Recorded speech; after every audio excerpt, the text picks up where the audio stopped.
बहुत सावधानी की जरूरत है। जाके प्रिय न राम बैदेही, तजिए ताहि कोटि बैरिशम, यद्यपि परम स्नेही। यद्यपि वो परम संबंधी है, स्नेही है, पर वो प्रभु से श्रद्धा भाव नहीं रखता है, तो हमें अंदर से उसका बिल्कुल किसी तरह का सम्मान, प्रियता ये नहीं रखनी। अगर हम तनिक भी सम्मान देंगे तो वो हमारे पास बैठेगा, हमारे कानों में जो नहीं पड़ना चाहिए ऐसे शब्द सुनाएगा। अगर हम प्रियता रखते हैं तो उसका असद भाव हमारे पर आक्रमण करेगा। निर्लिप्तता ही परमार्थ की सिद्धि है। जो जितना निर्लिप्त अर्थात ममता रहित, आसक्ति रहित है, वो उतना ही परमार्थ में सुदृढ़ भाव से चल पाएगा। इसलिए उपासक, कलिकाल है, सत्संग मिलना दुर्लभ है, कुसंग की बहुतायत है। सतमार्ग पर चलना बहुत कठिन है, असत का ड्रामा बहुत है, माया की नौटंकी बहुत है, लेकिन सतमार्ग में चलना बहुत कठिन है। सम्यक बोध होना यह बहुत दुर्लभ बात है। किसी एक अंग को जान करके अन्य की निंदा करना, यह अल्पज्ञों का स्वभाव और प्रभाव होता है। जहां प्रेम रस में प्रवेश पाने के लिए वेद का भी त्याग है, लोक की त्याग की क्या बात। वेदान्न संन्यस्ति, स्वयं भगवान की श्वासों से भगवान वेद का प्रादुर्भाव हुआ। वही भगवान श्री कृष्णचंद्र जी के रूप में कह रहे हैं, त्रिगुण्य विषया वेदा निस्त्रिगुण्य भवार्जुन। जहां वेद त्रिगुण के अंतर्गत की बात करते हैं, उनका त्याग कर दो और त्रिगुणातीत हो जाओ, वेदातीत हो जाओ। सम्यक बोध ना होने के कारण वो एक सिद्धांत को पकड़कर अन्य सब की निंदा करने लगता है, वो अल्पज्ञ है। कहीं भी किसी भी सिद्धांत की निंदा करने की आवश्यकता नहीं, क्योंकि सब सिद्धांत, सब मार्ग, सब उपासनाएं उसी एक परमात्मा की हैं। अपनी उपासना को अपने लिए सर्वश्रेष्ठ मान करके तन्मयता पूर्वक उसमें लगो, तो आपको पता चल जाएगा कि एक ही है जो अनेक रूपों में भास रहा है।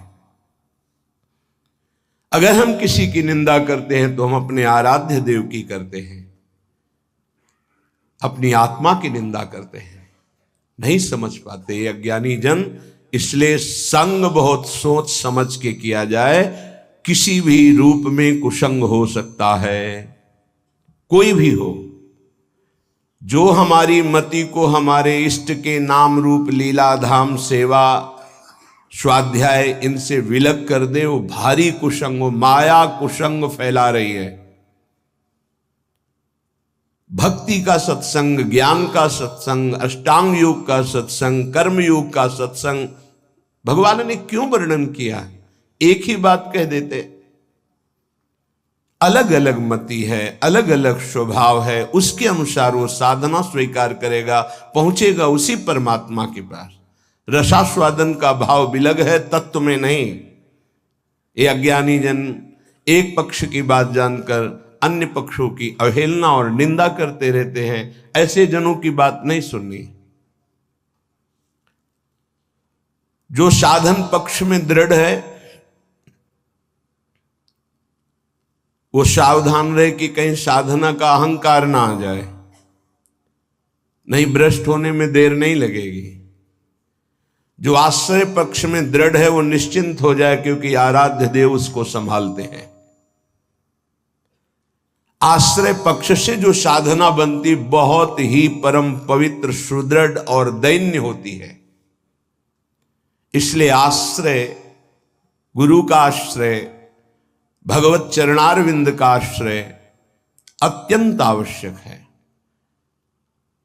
साधन करने में अहम सुरक्षित रहता है। अहम सुरक्षित रहने में तत्वबोध की तरफ वृत्ति ही नहीं जाती, देह भाव में रहती है।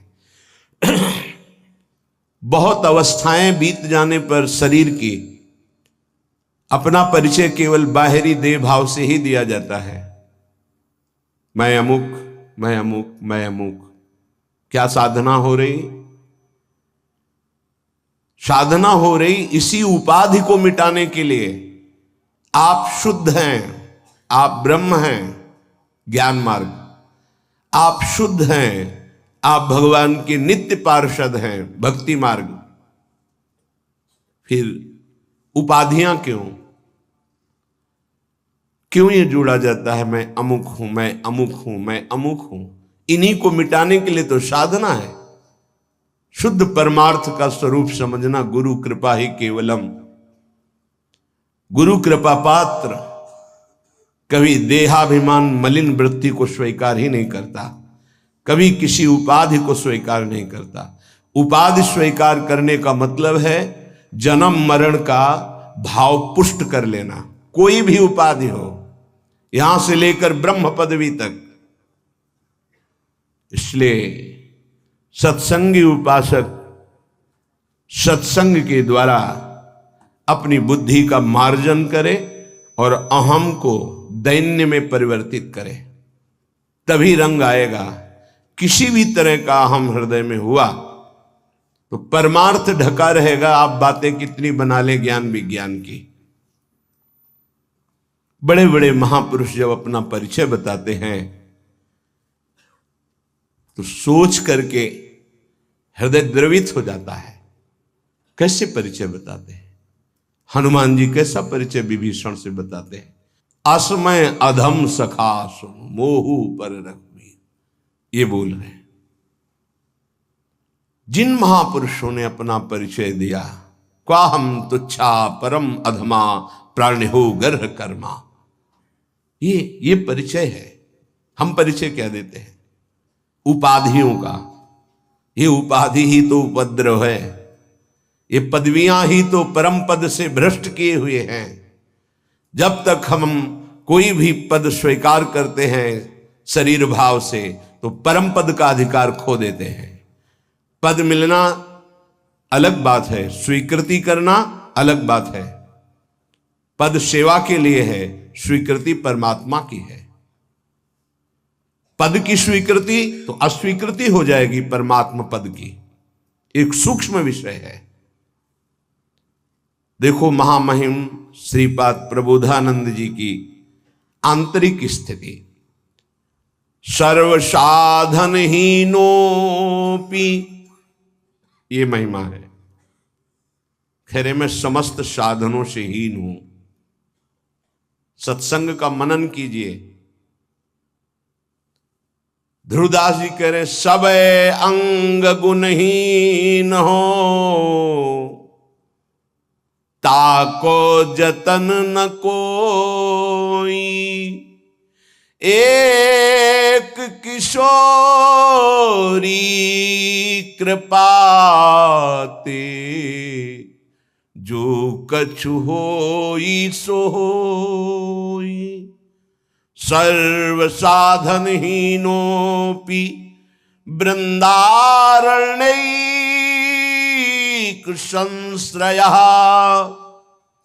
यह कोपि प्राप्नुयात् देव राधा प्रिय रसोत्सवम्।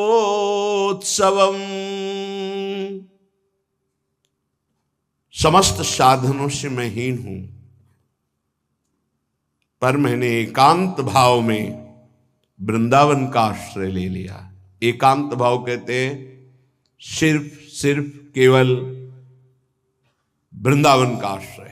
बस वृंदावन की कृपा से प्राप्नुया देव राधा प्रिय रसोत्सवम, मुझे श्री किशोरी किशोरजू की प्राप्ति हुई वृंदावन की कृपा से। आश्रय वृंदावन का लिया। ये बड़ी दुर्लभ बात है। धाम का आश्रय बहुत दुर्लभ बात है। इसका परिचय आपको प्रायः नहीं मिलेगा। धाम परम कृपालु है, जिसकी गोद में स्वयं प्रिया प्रीतम खेलते हैं। यदि धाम का आश्रय हो जाए, यहां आश्रय शब्द पर जोर दिया, संश्रया। आश्रय। वास तो किसी किसी को मिलता है सौभाग्य, पर ऐसा नहीं कि जिसको वास नहीं मिला उसे प्रिया प्रीतम नहीं मिल सकते, उसे प्रेम नहीं मिल सकता, वो दिव्य वृंदावन की लीलाओं में प्रवेश नहीं पा सकता। ऐसा बिल्कुल नहीं है। समस्त साधनों से हीन हो दूसरे भाव में, लेकिन उसने एकांतिक भाव से वृंदावन का संपूर्ण हृदय से आश्रय ले लिया है, तो उसके हृदय में एक अद्भुत रस